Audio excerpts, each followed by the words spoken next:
Hello everybody and welcome. Today we're doing a bit of a different video, and today I kind of want to start a new series.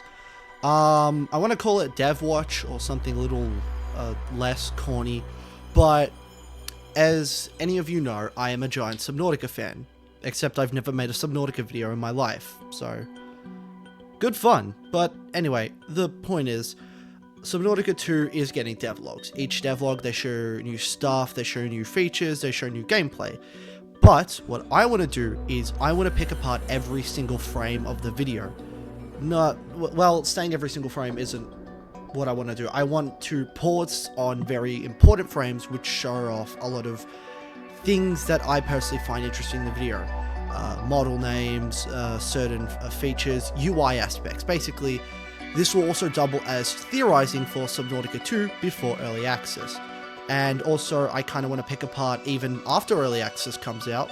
And I've heard we're going to be getting a new devlog in a few days, so I feel like if I do devlog 1 and 2 now, I will be prepared for devlog 3.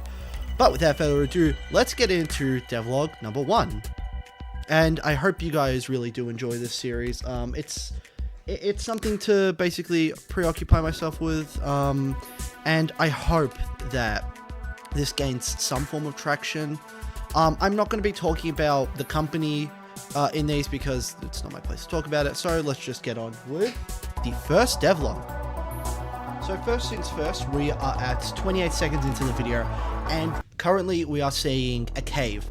But most of these videos are going to be looking at more than just what we see visually and going into what's on the right hand side. The right hand side gives us all the names and all the juicy details. And first off, we basically get the name for our Safe Shallows equivalent, the Coral Gardens. And as you can see right here on the right side, it says Start Zone, and right under there is Coral Gardens. So I think it's fair to assume that they put them right next to each other because, well, they're competent developers who know how to organize, but also because, well, obviously, why wouldn't they be right next to each other? They're the same thing. And everything that we've seen about the starting zone basically suggests that it is quite literally going to be the same thing. And also we can see that there's going to be caves for it, and we can see CG shallows transmission, which could obviously imply that there will be a bit of a lighting transmission when going into these caves. I hope it's less abrupt than Below Zeros, where it just went from just normal blue to horrible green. But that's it for the first section. Let's move on to the next one. And the second section comes literally seconds after the first one. We get to see more of the new cave, and if you look on the very right side, there's a bunch of rock names, a bunch of plateau names. A lot of fans love Ben Macon, the rock guy, and we love Ben Macon, the rock guy, because without Ben Macon, without Ben Macon, the rock guy, Jesus Christ, what's my problem? Without Ben Macon, the rock guy, we would have been getting rocks. And we love rocks.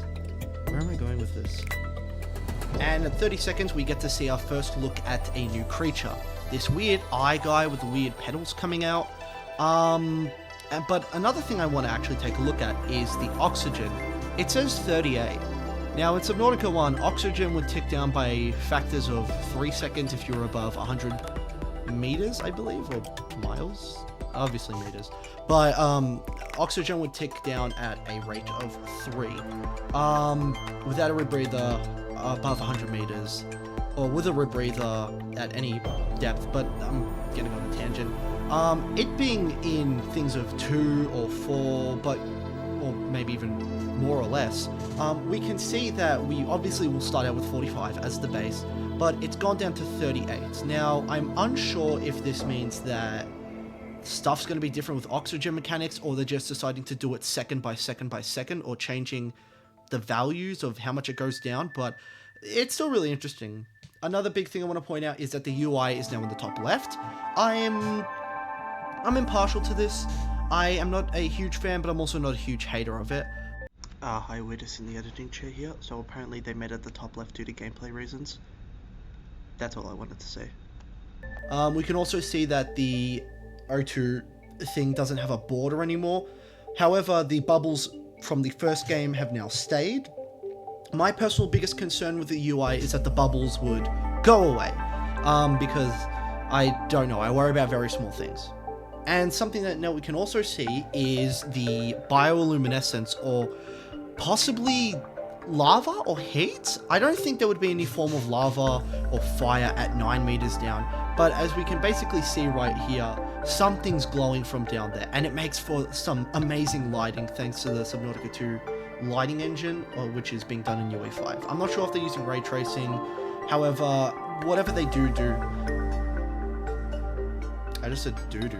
Whatever they do, I know that they're going to do a good job with it because they have teams that basically devoted to optimization. So if RTX is going to be in this game, I hope it works out instead of how it is in the other games where it just kills your graphics card on site. And another thing to look at is that the creature flinches from you. The petals open and it backs up. I know the developers are removing the survival knife and they want you to be less of a creature killer than like a creature bonker, I guess, to divert them away from you. But a big focus on the Subnautica 2 team is, I guess, lack of hostility towards the creatures. It's kind of an anti-violence thing, and that's completely fair. But also, I guess they want to make you feel more like the prey instead of the predator, which is a big thing. They have basically confirmed that there will not be any killable leviathans in Subnautica 2, in the matter of they will have such absurdly high health that you can't kill them, to either them just not having any health at all, they'll just be invincible.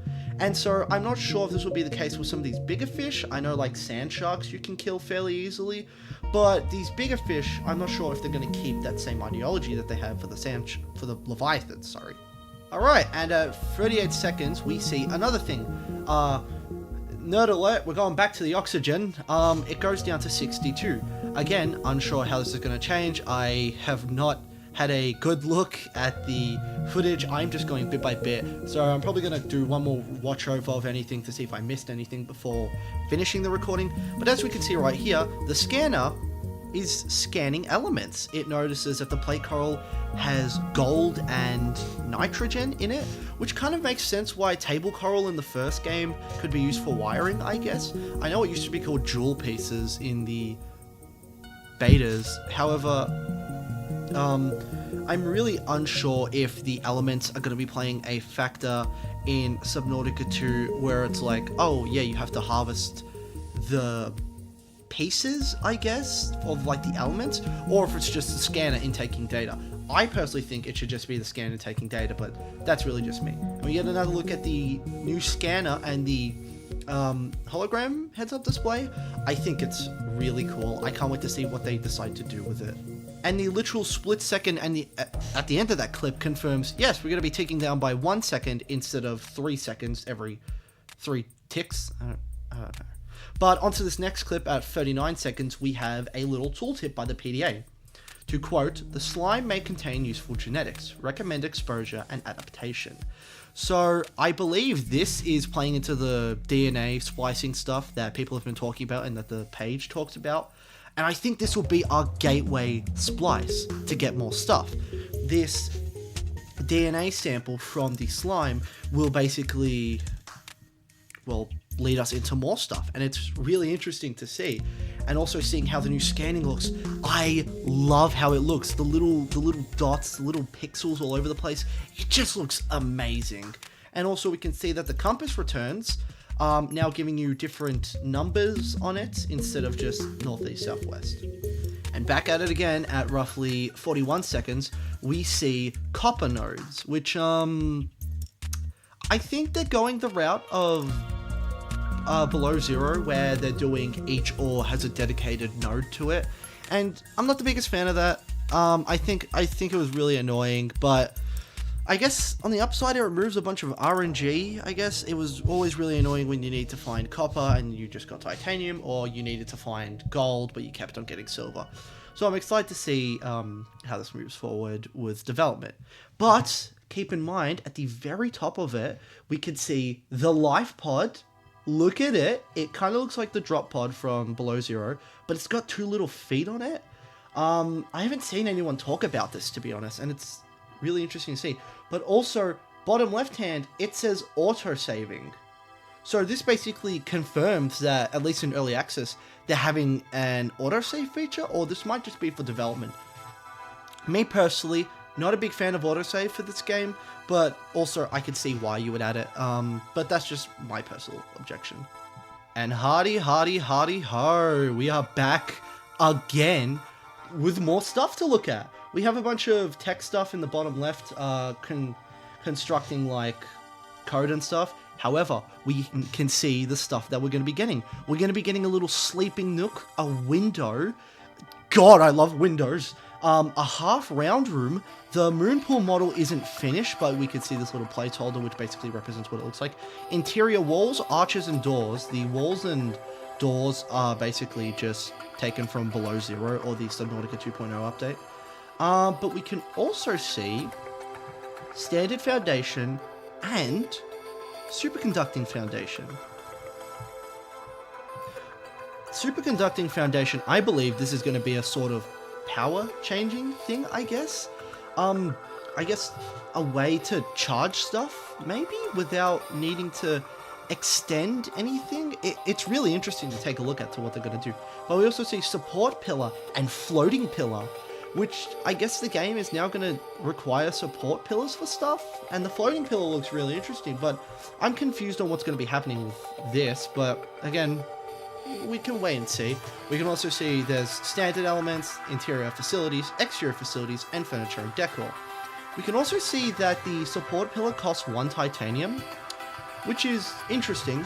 I think if it's needed for bases, of course it's going to be cheap as 1 titanium, but it could possibly be, because we'll see in a second, it says 0.78 titanium placed down, or they have 0.78.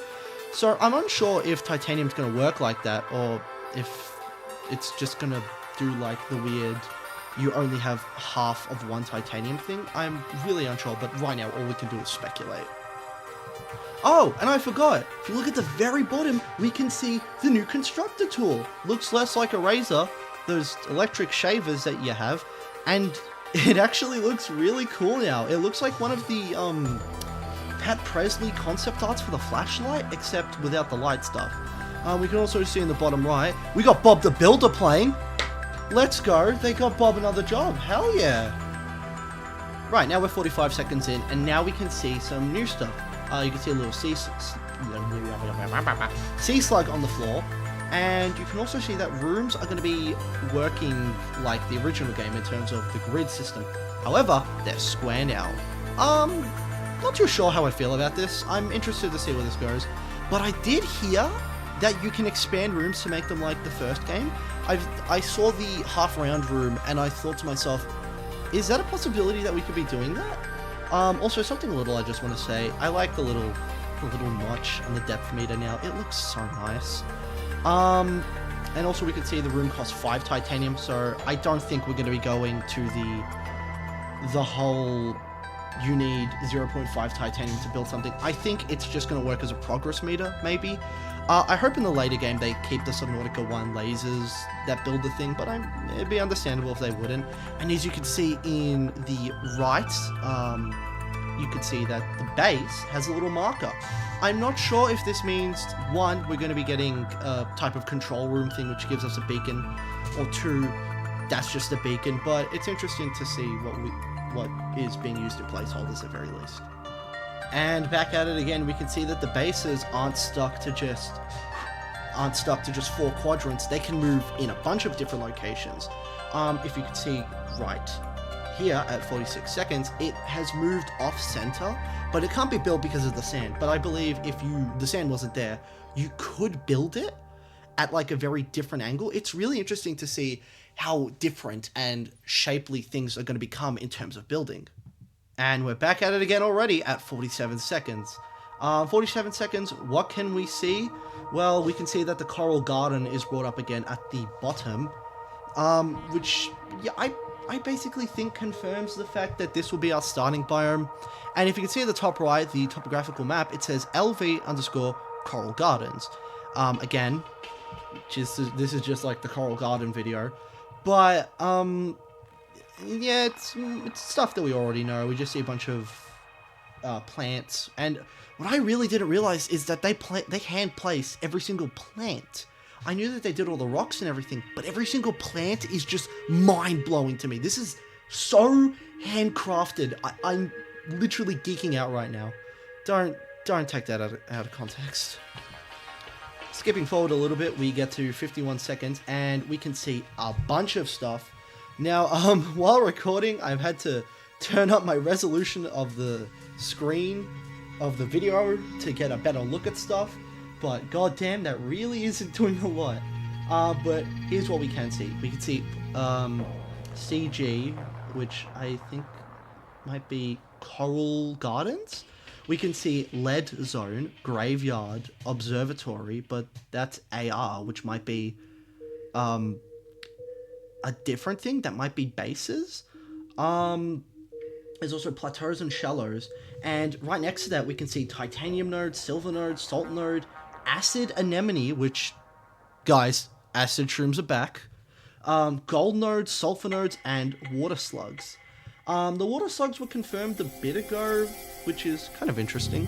But if you look to the left of all of those, you can see Blight, Breakable Data, Crafting Recipes, Cuttable Data, Dynamic Events, which is pretty cool, Interactable, and it says Item Type, and I think it says Movie? I can't see because something's in the way, but I saw Movie in one of the files, which basically confirms this game has cutscenes, which is so little, but to me it's really cool. We're getting more cutscenes. The one thing I liked about Below Zero was the cutscenes. They weren't that bad. I really like them. I know a lot of people don't, but it's pretty cool.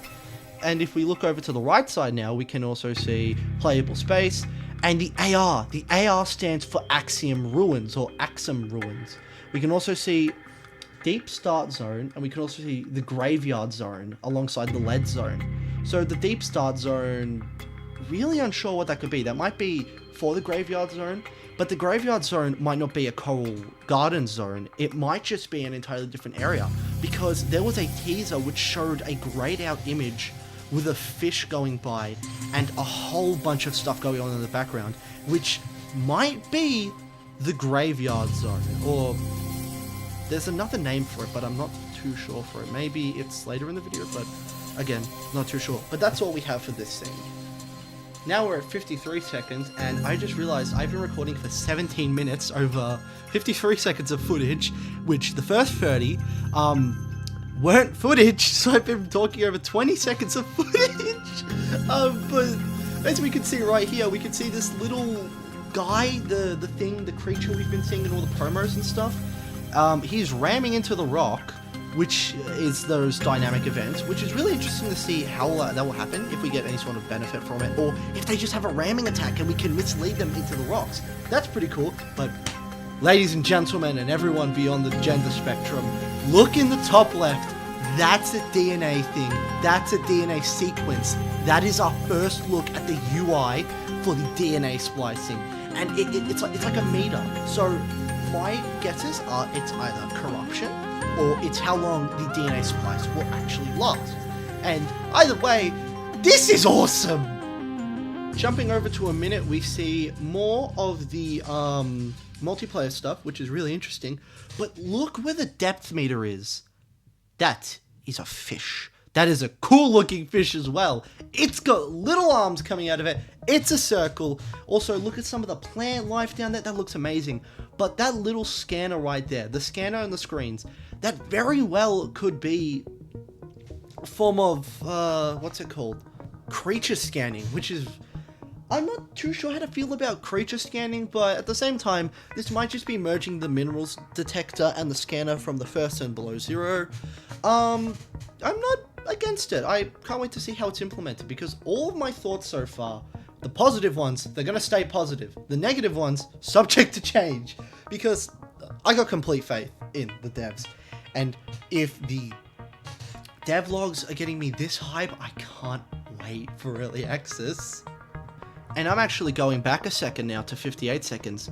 There's a cable in the ground going somewhere. I was talking to someone earlier and they pointed it out to me and they said, where could it go? That's a good question. Is this like another Altera wreck? But we know for a fact this world is unexplored by anyone within Altera. But this is still Altera. There's Altera tech everywhere. But where does that cable go? Let that sink in. And rewatching the footage for the third time now, I think those lead us towards caches? or whatever these wrecks are, because that's a ruined box right next to the cable. And if you look on the screen when it goes, it moves to the right. You can see your friend's tag right there, but you can see that the cache kind of moves away to the right as you turn to the left. So I guess it kind of, is a detector for these caches, which is a really interesting way to do, like, find these things without using a radio. And at the end of that 1 minute mark, we can see a better look at that circlefish. He looks so cute. I love him. I love him already. But we can also see this bright blue clash. What is that? Is that like electricity, or is it just like some really cool concussive force? I don't know, but damn, that looks so cool. Going to 1 minute and 1 second, we can see a new player model. This is not Tadpole Girl from the trailer, who's in the vehicle. I nicknamed her Tammy. That name will not take off. And this isn't the girl in the Leviathan promo art who has shorter hair than the Tadpole Girl. This is a girl. I'm just double checking. I don't want to get anything wrong. This is another female player model with these, I think they're, I don't want to say dreadlocks. I think I'm not a hairstyle guy, with very, I don't want to say thin either. Let's just skip past the hairstyle. But we have another character model, which is really interesting, and we can see how these bases are being built. The laser beams are back, but there's also this really cool hexagonal shape as well. For me, that's awesome. There is no power to the base. The oxygen is staying the same. Oh my god. I'm really geeking out over nothing. But you can see the battery says 0 out of 0, but we can also see it's got this little circle and 4 down, 40 up, which is really interesting to see what that means. But also, look at the bottom. That's a wake maker. That's the Sea Glide replacement. It was confirmed a while ago that these little gauntlet things would be replacing the Sea Glide, and they were going to be called the Wake Makers. Can you guys tell I'm not doing any editing of my voice? I don't have the patience to edit this stuff out. But anyway, we could see the Wake Makers right there at the very bottom. It looks super cool, and I'm glad they went with gauntlets. I love gauntlets. I am a sucker for gauntlets of any type. And if you look in the very bottom right, we have Abraxas footage. It's Abraxas, guys. Say yay for Abraxas. Back at it again with the the Abraxas footage. You can kind of see Squidward's house in the background. I'm kidding. But what you can see is, if you look at the bottom left, that looks like a pair of eyes. I don't know if that's bioluminescence, but that looks like one mean fish. Also, these little orange clumps, these kind of look like little cave areas to go into. I don't think they're going to be fully explorable caves or anything. I just think they're going to be little outcrops. But we also get to see the tadpole. And the tadpole is so refreshing as a design. That big forward glass front, the water jet streams coming up. It looks so cool for no reason. And you can also see the little handles. That might mean that the player might be able to grab onto them while it's going, while the person is piloting. But God, it looks so cool. Going to 105, there's something very small, which I don't think people would notice. So if you could see where it says Virtual Dawn, and you see the really cool geography, and you can see the things swishing by the jet streams, look to the very right. Not to the right, you can see the drop pod there, but look near that. That's a stream of bubbles, and mist, a sort of hot air, that's your breath. Your breath will be leaving a trail. This could be 100% wrong. I could be wrong. But this looks so cool. The breath leaves a trail. That's just like a new level of detail, man. And we're back at it again at 112. We see the repair tool. But something else that we can see, the slots have gone from 4 to 5. All the screenshots we've seen of the game have 4 inventory slots, but now it's 5. Also, the vehicle says vehicle broken. And it was at 0 health, I believe. I am gonna double check in a second. Let me just do it right now. Yeah, we can see it. It didn't say 0. I was wrong. But now we can see the new repair tool. The new repair tool looks really good. It's just a big facelift, and it looks great. But look to the right at 112. That's the Keep Calm Kitty poster. Gamers, the Keep Calm Kitty poster has returned. Woo! Okay, I know I'm probably the only person excited for this, but it's just something so small. The devs really understand the community. They know that we love this stupid little kitty poster, and it's coming back. It's so small, but it's so awesome. And now I think it's time to go back to looking at some of the dev assets right here. On the right side, we can see World Assets Cave, we can see Tunnel Funnel, Rock Flat Large, a whole bunch of stuff. Looking at the bottom, we have narrative strings, ST Life, ST Notifications. ST might stand for Subnautica 2, but we can also see Quartz Chips, HUD, which probably means it could be changed, Computer Text Interface, Bio Incubator, Buildables, and on the left side, we can see Macros, Maps, Materials, Movies, talked about that a bit earlier, and all that together just wow. It's all this little stuff that I'm geeking out about right now, all this little stuff that makes me want to dive into this and pick apart every little bit, because I can't wait. I don't have my computer right now, I'm recording this on my laptop, but to quote Weird Al, I don't have any Weird Al quotes. I was going to say I can't wait, but then I just realized, am I cringe enough for anyone here? And jumping forward to 115, I want to just go around the big thing right here. We can see strained rocks on the right hand side. We can see, all right, Skevin, I'm going right to it. The kelp forest is coming back. Look in the bottom left. The kelp forest is back, baby. We can also see skeletal mesh, which means we're going to be getting some cool skeletons again. But the kelp forest is back, baby. The MVP. They couldn't keep him down. The LeBron of Subnautica biomes. We can also see overgrown ruins, which, yeah, more ruins. That's so cool. It's just all this little stuff, which is just teasing us along. These devlogs are so amazing. The kelp forest is back. This is the entire reason I wanted to make these videos, by the way. I swear to God, I'm not lying. We also see a sneak peek at the new Leviathan. It kind of looks like the squid shark with a lot more protrusions on it, but there's not really much I can pick out from this. And right here at minute 18 seconds, we can see these, M_bubbles_realistic_translucent. These are going to be our oxygen plants. I think that's fairly obvious. But also, look at the bottom. Now the UI slots have gone from... I'm actually counting this as a... There's now 8 UI slots. That means we're going to be having either an option to have more hotkeys for more tools, or we're going to be having an expandable inventory, which in my opinion, that's pretty cool. Did my voice crack enough there? Right, going to 120. Not much to say. There's a biome called the SM. Oh wait, no, that's just the Coral Garden. Never mind. SM stands for Static Mesh. Got that wrong. Not really much to talk about here. But if we go forward a little bit, we basically get more proof that the Coral Gardens will be our starting spot. And something I do want to bring up here is something a little bit out of development. Coral Sea Whip, which is kind of cool. I literally just noticed that. But the biomescape kind of looks like something you'd find on Earth, probably in like a savanna area.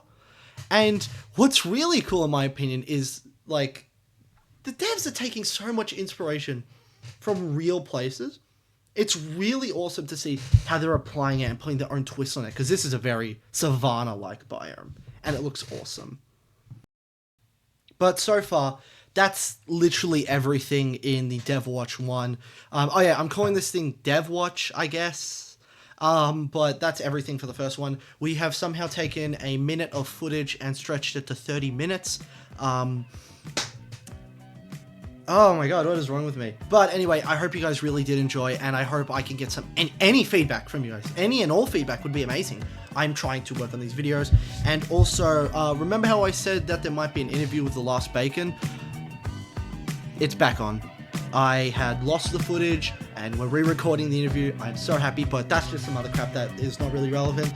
Thank you all for watching, and I hope I can see you all again for Devlog 3 in the coming days. See you all. Have a good one. Bye.